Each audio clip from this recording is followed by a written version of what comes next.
Welcome once again to the Insights channel. And today we are going to speak about a very interesting topic with a very interesting person. We invited Jillian Sawers to be with us. Jillian, she was born in New Zealand, where she completed the Raja Yoga meditation course in 1987.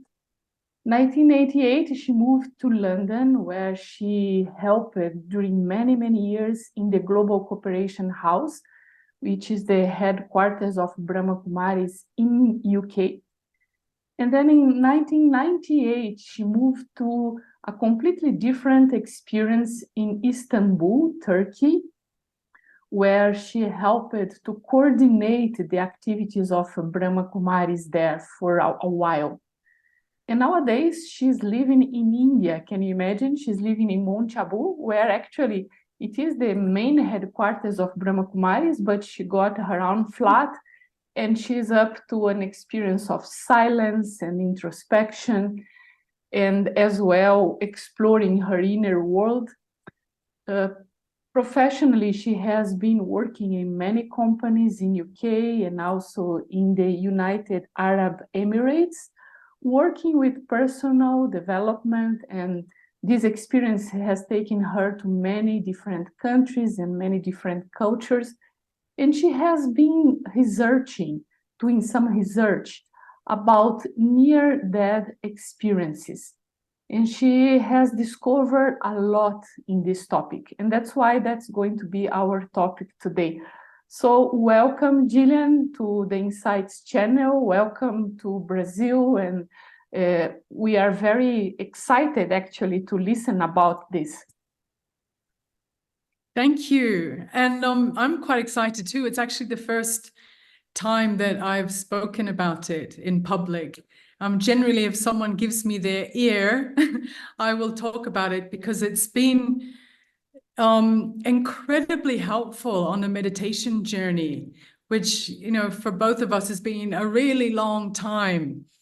But what I find so interesting is how close, I've listened to thousands of people who have shared these experiences. And of course, each one is really unique, but there's some things that are in common with all of them. And what I've found is that all of the things that they have in common, they really echo everything that we've learned about meditation over all these years. And in a way, each of the meditations that we're doing, and this is particularly Raja Yoga meditation, that's what I find quite interesting, because there's many kinds of meditation. But if your audience has ever listened to a Brahma Kumari meditation commentary, they're actually just like a mini NDE, like a mini near-death experience. We first talk about being aware of yourself as a light within the body, and then rising above the body, and then flying past the sun, moon, and stars into a realm of light. That's exactly what they're all describing. So we're getting a taste of it, but these people have, you could magnify it 1,000 times. And even if they've had this experience 30, 40 years ago, they all say that it never fades. It's not because some people have said, oh, these people are just hallucinating, they're just on morphine, but in a lot of cases, these people have been, what we call brain dead for 20 minutes, an hour. They're just mind-blowing. Some people have literally had them on their own in their homes, not in the hospital, and they've woken up and their body's cold and stiff. So everything that the medical establishment have kind of told us, that after not breathing for this many minutes, after your heart stopping, that, consciousness is impossible. But again and again, these experiences are kind of, I wouldn't like to say proving science wrong, but kind of showing that science really needs to kind of update itself to encapsulate what thousands and thousands of people are experiencing. And some of these people are neurosurgeons, scientists, people who had absolutely no spiritual beliefs or anything to do with that area. And they come back and it's, radically changed, not just their perspective, but changed their hearts. It's not just an opening of the mind, it's an opening of the heart.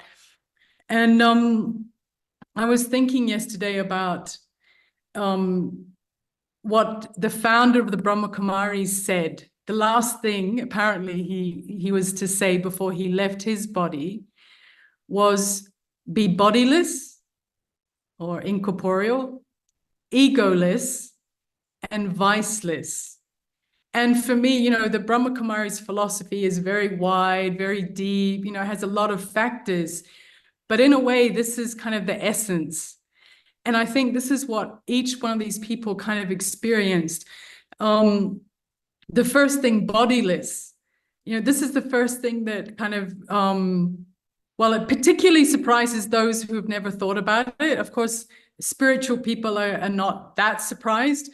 But the first thing that happens is they experience that separation, and they're suddenly looking down on their body. And they use these words, which is just like we talk about when we're teaching meditation. They look down and say, it's like looking at a costume.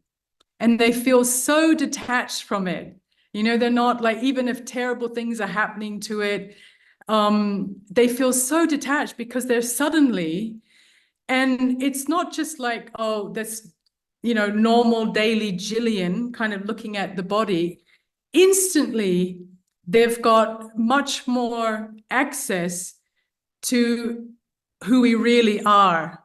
They often describe that there's only like a part of our consciousness that is kind of awake or aware while we're in this human consciousness. It's like so much of our potential, our wider awareness is kind of deleted or limited to play the roles that we have to play. Otherwise, we'd be way too out in the cosmos, maybe, or whatever. But so we're sort of squeezed not just into these bodies, but into a brain and senses, which are kind of slow. And as soon as they leave, they have instant access to much more of who they are as a soul. And so predominantly they talk about the peace or comfort or love and feeling very detached, even from, amazingly, even if they're like mothers with children, even if they've just lost their husband, under dramatic circumstances, they're just looking at it with a deep feeling of everything's okay. It's all happening as it's meant to be. I'm okay. Often the main concern they have for their families is not worry, but they kind of want to say, hey, I'm okay, because they see everybody panicking and worried and sad. And they kind of want to say, hey, I've never felt better, ever. And they say, I've never felt more alive and more aware. And yeah, it's these people generally, like, one thing they always say is they never have fear of death again. Often they feel like, not that they can't wait, but some of them do say that. They say that they have incredible homesickness after having to come back, because that's why they're near death, because they do come back. And some of them are given a choice, do you want to come back? But some of them, they don't, they just instantly come back. But a lot of them say, they don't want to come back because they can feel that kind of limitation closing in, as if, everything's gone from bright color, full awareness of who we are and the rightness of everything and the connection with everyone. And boom, they're back into this body and back into the restrictions. But again, each one is kind of unique. Some of them come back and it's like that experience never leaves them. And for others, it takes quite a lot of time to integrate what happened to them. Often they don't even share it for many years. So yeah, so bodiless is the first thing that they all kind of experience instantly. And you had a question about eternity. They instantly feel the eternity. They're instantly like, oh, I'm still me. And they're, I'm still thinking my thoughts. But sometimes it depends, because it depends how kind of deep or how long the experience goes. For some people, it's just sort of like, whoops, I'm up above looking down at the operation. And they often can report back to the doctors that exactly what happened in the procedures and who was coming in and out of the room. But for others, they kind of see all of that, but then they're pulled, sometimes like literally up through the floors of the hospital. Sometimes it's instantly into a tunnel. But it seems like the further they go away from, there's me and my costume and my role and my family, and sort of still aware of, the human part that I played. But some of them, they go further, and that's when I think they really go into that sort of egoless stage.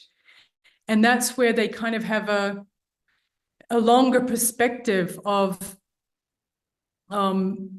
that part that I played was just one part.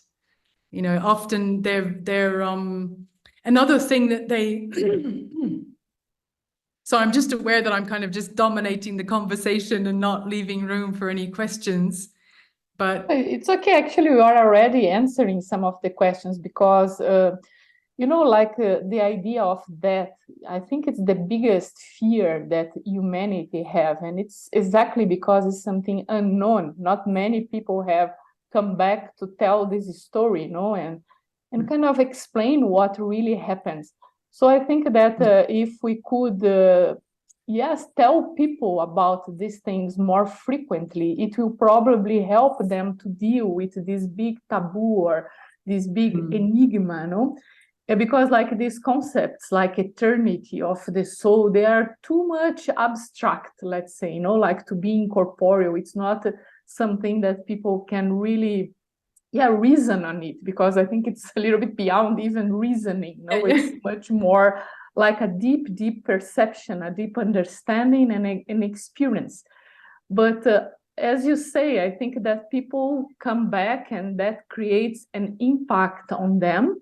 But then little by little, it seems that they come back to this limitation. It seems to me that the body, the brain, it limitates really our perception of reality. So what would you suggest in terms of people who are kind of trying to experience this in meditation? How is it possible to cultivate this more unlimited awareness and this state of detachment so that really we can see life in a different way, which is not so narrow? I mean, one of the things that it's really interesting that more and more people are coming out and sharing these experiences. And I think it's because they've kind of felt that they need to share it, that it's too special, and that the world desperately needs it. Because as you said, it's like that big taboo, it's that big fear. And yet each one of them is describing that it's the most beautiful thing ever. That they often say that human life is kind of like a black and white movie, but when you suddenly find yourself out of the body, it's like everything's full color. And they all say it's something that they're not necessarily in a hurry to leave, but they all say that the fear is gone. Now, I only sort of started listening to these near-death experiences after someone quite close to me died in sort of dramatic circumstances a couple of years ago. Because I'd always, through my meditation, I wouldn't say believe, because belief is kind of still based on theoretical. I can understand, you can try and kind of convince somebody that their energy, and that thoughts, you can't see thoughts, and therefore their energy, and energy doesn't die, it must go on. You can kind of logically convince somebody if they're open, that there's more to existence than just this physical shell. But that's why the meditation practice, you know, if you, the more and more you kind of go inwards. And I think for many years, I think people nowadays who come to the meditation have an advantage. You know, there's a lot of science, there's a lot of quantum physics, and, you know, people sharing these experiences, a whole lot of material which has kind of softened people's understanding. So I think people can more deeper kind of get it and go into it than maybe 40 years ago. So that's why I say, like, for 40 years, like, this kind of information has kind of massaged my intellect, my understanding of things, to where I can really understand that I am a light, you know, that I am energy. And not just, and an energy that's, this is again something they instantly describe, that as soon as you leave the body, all the stress, concerns, there's a certain amount of tension that I think we all hold in our body too. There's just our micro reactions to all the kind of changes that are going on around us and being in the sense world. And, you know, as soon as they leave, they're free of that. And so I think in meditation, we can kind of, you know, that's how the original meditation commentaries started. You know, I'm not my eyes, I'm not the things I hear with my ears. So we're kind of like in micro doses, kind of giving this information to us till it really sinks in. And it's, you know, sometimes we say it's like a muscle that you kind of exercise until it becomes stronger and stronger, to where you don't just know the theory that you're a soul, you're not a body, and therefore energy is eternal, but you kind of like really feel it. And that's why when I listen to those people sharing those experiences, it's like, wow, I feel like incredibly lucky that even that I didn't have to die and come back, that actually everything that these people experienced kind of as the truth, I was kind of given that as information.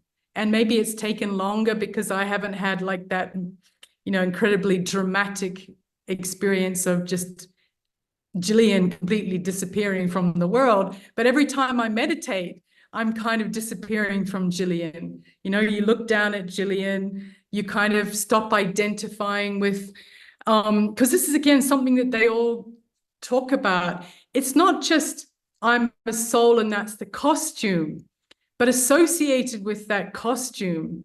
And this is where that egolessness comes in, because we have ego around, well, our specialities, like I'm this kind of personality, but we also have the shame, which is kind of the opposite of the ego boost, is the shame about the things that I don't like about myself, or the things that I've done. And, you know, when they have that real experience of the soul, they always say there's no past. It's not just the costume, but the part that I played and the parts that everybody else played. So they realize kind of that we're all just playing our parts in this drama. So all the concepts that we've learned over years, they all talk about them. You know, they talk about, there's not even you don't even need to forgive people who have done something wrong to you, but you really see it as, wow, that was their part, that was their lesson, that was my lesson. Everything's happening exactly as it is. My children are gonna be fine. And another thing that also many people experienced is a life review. And that's kind of interesting, because often, you know, we talk about meditation being the practice of kind of being aware of yourself as a spiritual being of light and love. You know, we start imagining that point of light or going into the light. But I think there's another side to the spiritual life, which we don't kind of think about as meditation, but self-reflection. You know, that time that you actually spend kind of thinking about how did I react to that person? What was my motive? Why do I keep getting into these sort of patterns? And that is part of the meditative spiritual life. And that's why, you know, sometimes if people are like too much in the light and kind of not aware that they're being a pain in the neck to everybody around them or having spiritual ego. And so in a way, after I heard all these, you know, life reviews, I started doing like an evening, like a life review, like going through the whole day, because this is literally what they all experience, you know, and sometimes they see it as a movie, a hologram. Sometimes it's like they experience their full life from their birth. And of course, there's no time beyond the veil in that dimension. So they may be gone for 5 minutes, but they may have lived through every single episode of their lives. And not only do they see what they've done, but they've seen their own justifications and excuses for what they did. And they can see how hollow those excuses are. And they also describe feeling, not just seeing, but feeling what other people experienced from us, you know, from a harsh word or harsh look. And sometimes there was one woman, it was really interesting because sometimes people see their whole lives, but one woman, she only saw two things. She saw one experience where she was like rude to somebody and how that person felt, and then how they took it out when they got home on somebody else. So she said, and this all happens because you're not limited by the brain, and the soul capacity is just kind of incomprehensible for us. But we can experience like many, many things at the same time and comprehend all of it.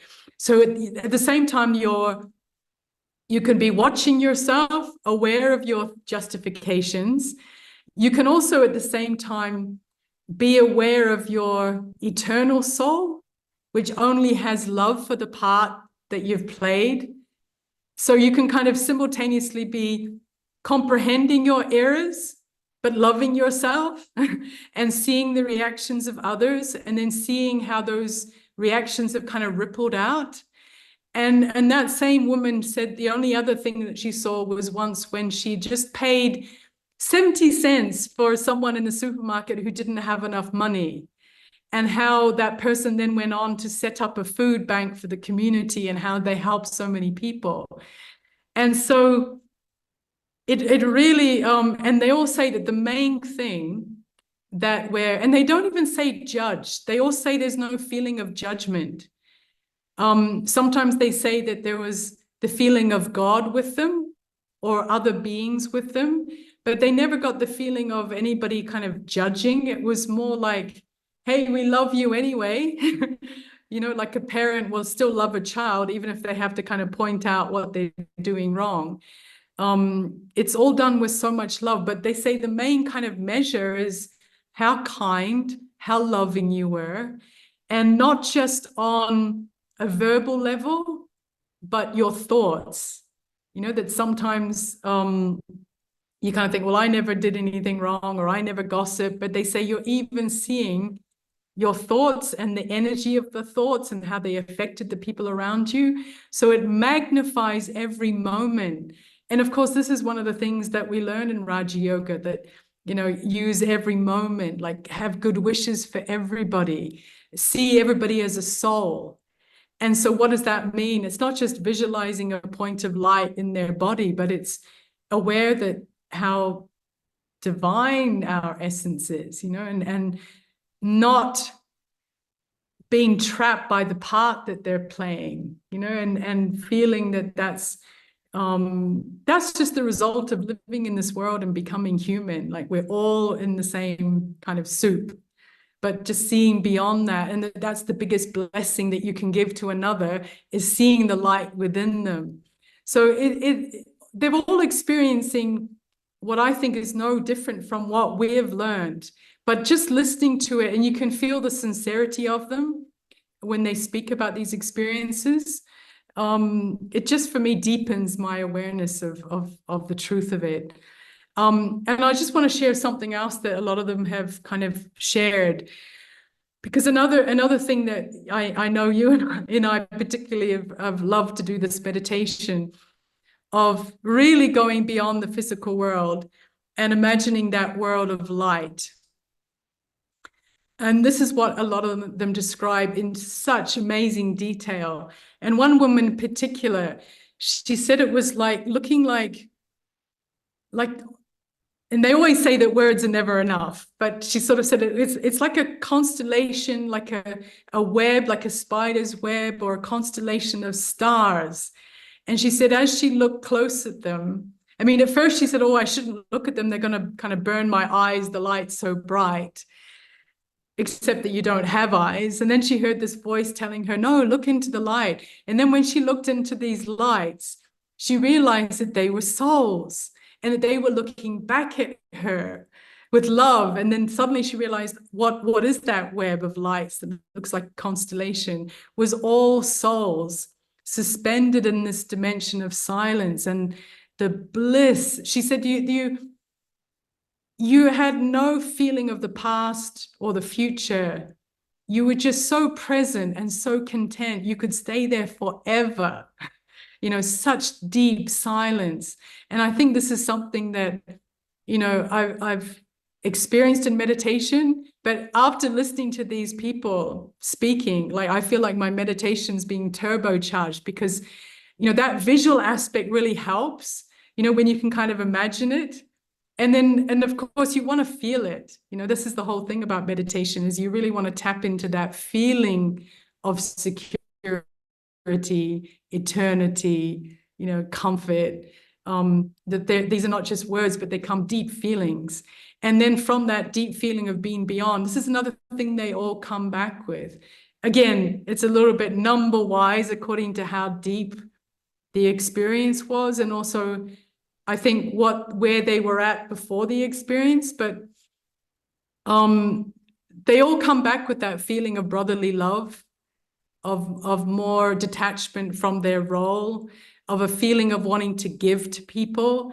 It must be their good karma, I think, to have such a powerful life transforming experience, kind of in an instant to attain what like some of us have thought about over many years. But I think, yeah, it's kind of, and especially for the ones who want to share it, I think it's a big blessing, for the world. Yes, Patricia. No, I'm just thinking that it's interesting because one of the things that make people so attached to the bodies is exactly the fact that through the senses you are able to kind of have a sense of the beauty and the things in the world. But it seems to me from what you are saying that the soul is already complete, like you have everything inside yourself and then you just project whatever is inside in the world outside, and you have this illusion that the experience is coming from outside, but in reality it comes from inside. Although it's also necessary to have a body to be able to act, and because as you were saying, like many of the things that they do is that they review their experiences of life from a completely different perspective, from a completely different point of view, let's say. So it's also interesting to learn how to use the kind of the opportunity of life, your action and your relationships and your words in such a way that you can kind of project the best of yourself, because otherwise it's like, what's the purpose of being here? What's the purpose of having a body and having this chance, let's say, this role? How do you see this? It's like to use your opportunity of life in such a way that it's really able to kind of project the best of yourself. Yes.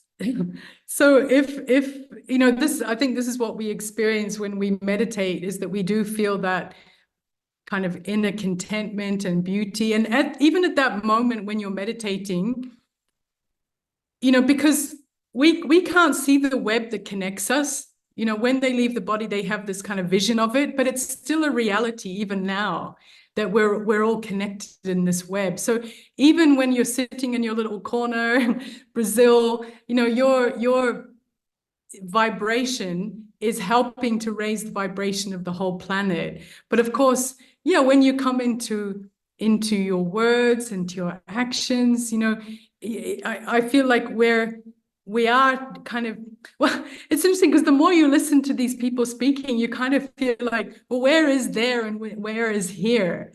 Because we're all souls. You know, when you die, you don't go anywhere. Your consciousness takes in different dimensions. And where are those dimensions? We're used to kind of saying up and down, you know, as if all those higher dimensions are physically higher, but they're just higher frequencies. That's why, you know, some people are able to see things that we can't see. So in a way, you're just sort of, I think, raising your frequency with a higher awareness in the meditation. And then it's coloring, I don't know, it's coloring this world, it's coloring the sound that you use, the vibrations in your words. It's kind of multidimensional, the influence that we have every time we kind of touch that spirit. I mean, another thing that people also, not everybody, but some, so it's kind of also interesting that you said about the senses, because some people, when they leave, they definitely, you know, they see things. They're surprised that they can still see and hear words. So this is, you know, this is something that we would call the subtle body. But there are others that also experience, literally, they say, I'm a point of light within an orb of light. And they can see others as points of light within orbs of light. And even if you, and sometimes they'll be seeing another point of light with an orb around it, but they'll somehow know it's their mother, which is so interesting. You know, it's not just that grandma comes up and hugs you somehow, but that we recognize each other's frequency. They say that each of us has like a unique frequency stamp, and that we kind of know each other even without having to see the form.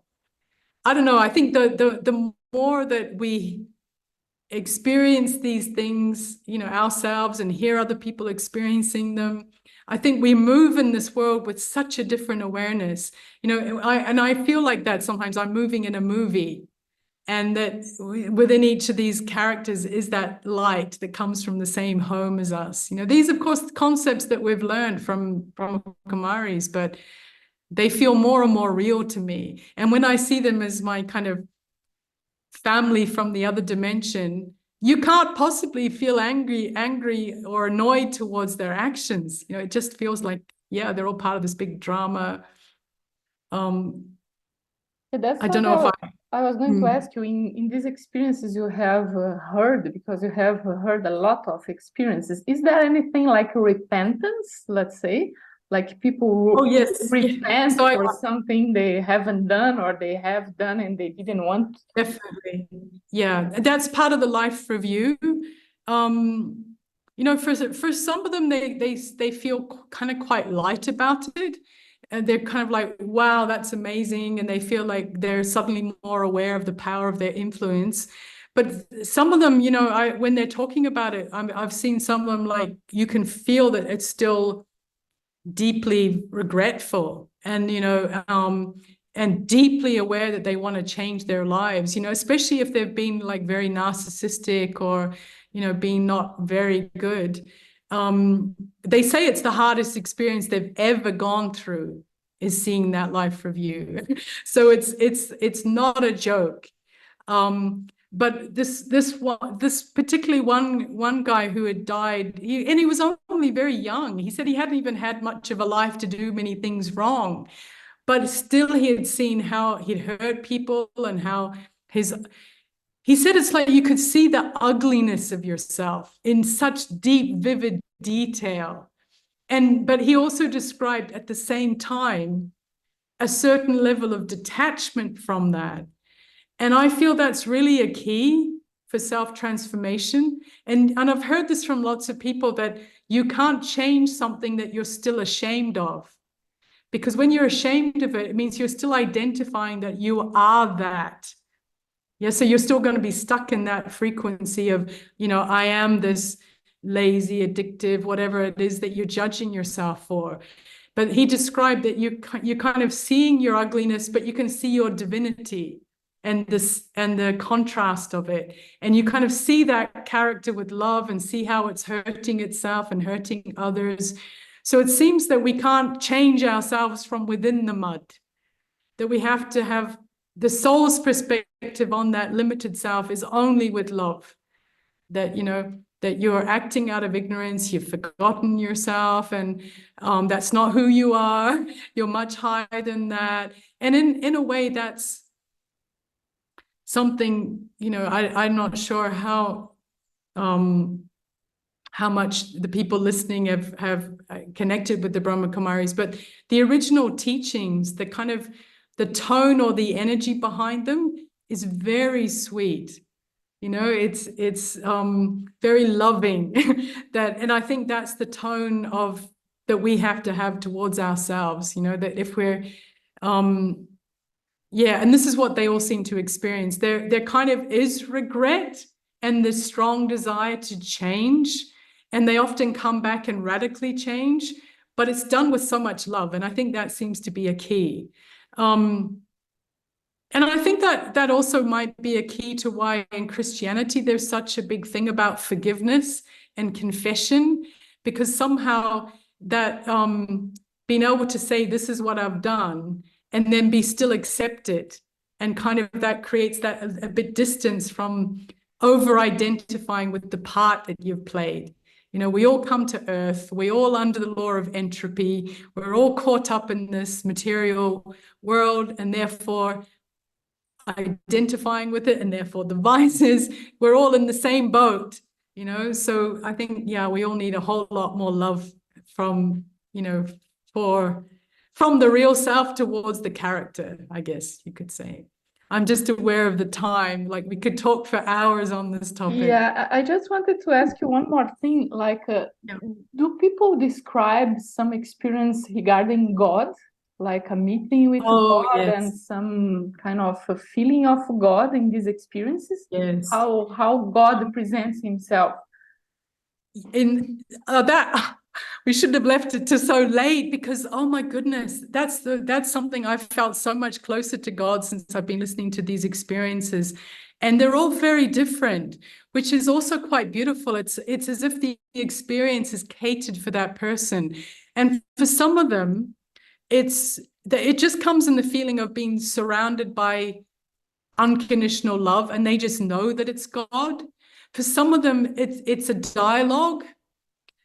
They literally feel like they had a conversation with God. One guy who and this again, like a very rational engineer. That's why it's so interesting to hear different people sharing, because they can be super spiritual or super scientific or super like normal, and yet when they talk about the experience of God's love, it's like you're listening to a saint talking. And this one guy, this pilot who crashed, he said, if you put all the love of all the mothers who have ever lived from the beginning of time together and multiplied it by 1,000, you wouldn't even touch the feeling of that love, And I just get goose pimples, like, and they all say that you just can't describe the word. Some of them also said that God called them by a name, and it wasn't their name that they knew for this body. It was an eternal name, and they knew that God had somehow knew their name from the beginning of time, and that they were so deeply connected and so loved. And wow, I mean,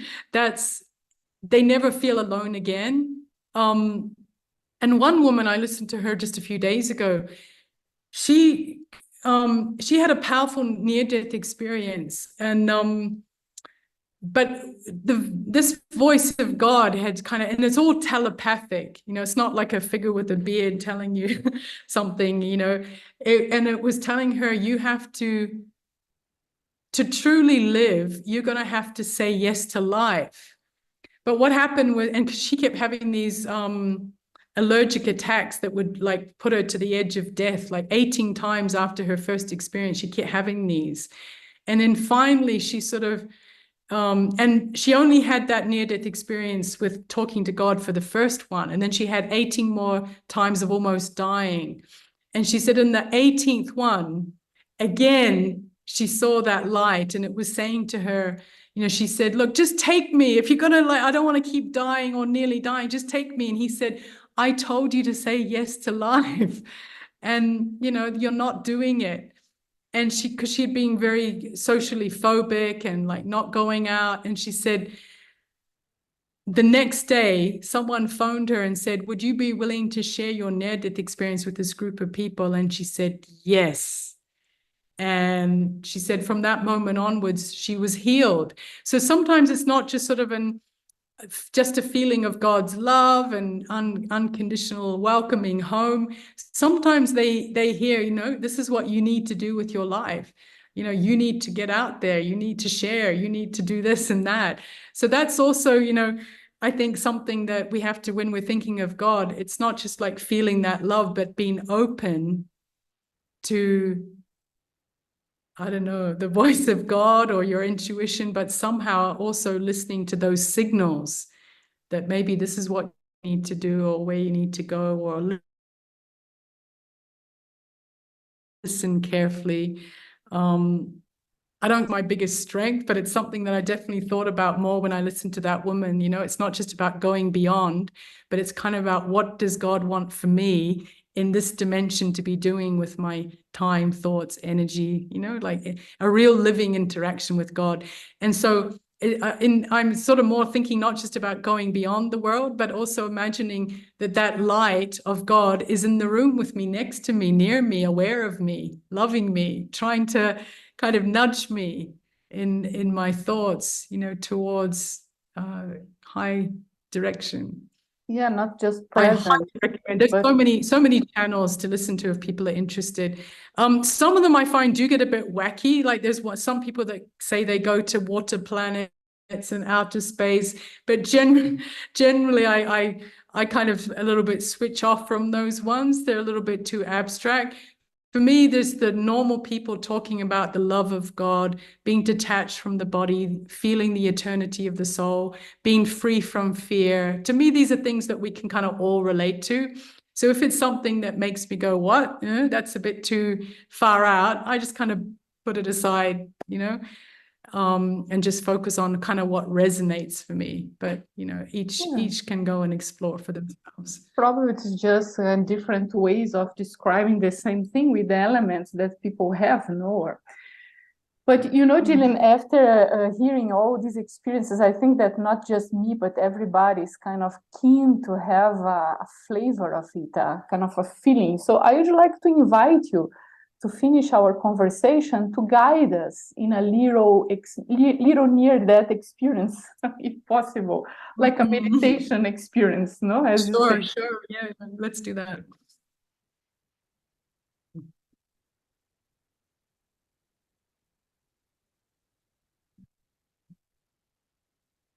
So these experiences can literally happen in a second, you know, from being kind of conscious that this is Jillian, I'm here in this body, so caught up in all the things I have to do in this world, suddenly I'm free and I'm floating as this point of awareness, like fully alive, fully conscious, but suddenly aware, looking down, that that was just a costume. That wasn't actually me. And that all the things that I was so caught up in, all the concerns and the worries and the busy mind, suddenly it's just silent. Suddenly those things don't mean anything anymore. I'm just in the moment, in this pure experience of feeling who I am as this being this point that radiates light, and that I am peace,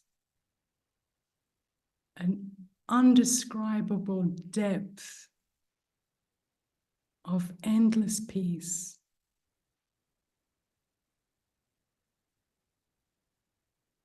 And imagine that light that you are, and it's fully you. It's you with your awareness, but you're no longer identifying with anything limited. You're expanded, and you're flying, drawn up, up, up, beyond where you're sitting, through the roof, into the sky, and even beyond the sky, into a world of undescribable beauty, a world which is full of stars and incredible colors, an incredible feeling of endless beauty, comfort, of being welcomed home. And you see that constellation of lights that look just like stars. But then you also, when you look closer, realize that they are also these points of consciousness. They're other beings, just like I am and you are. All of us suspended in this dimension of endless,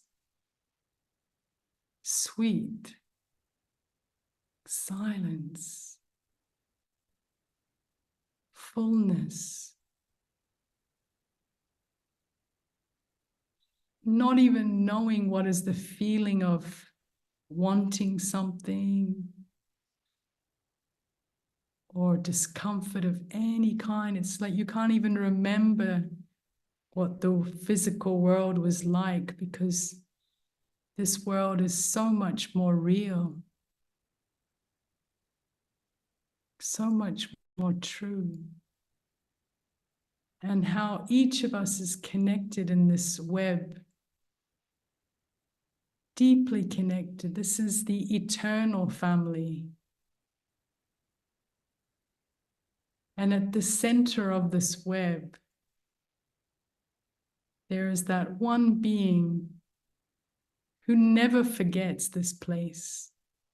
That one being that knows each one of us from the beginning of time.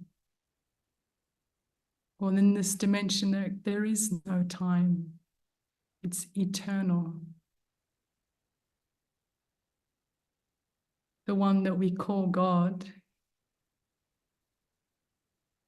the beloved.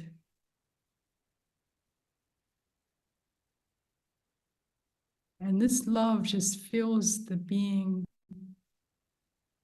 to every corner of the being.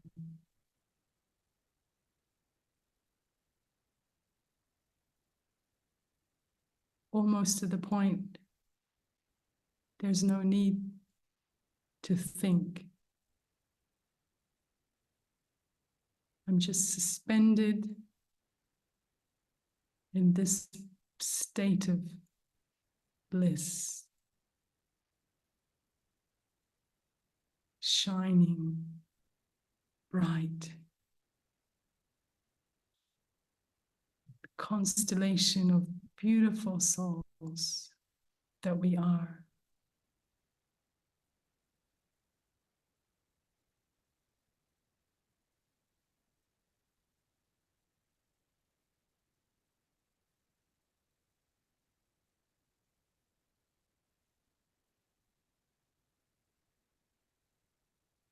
Om, I am Shanti,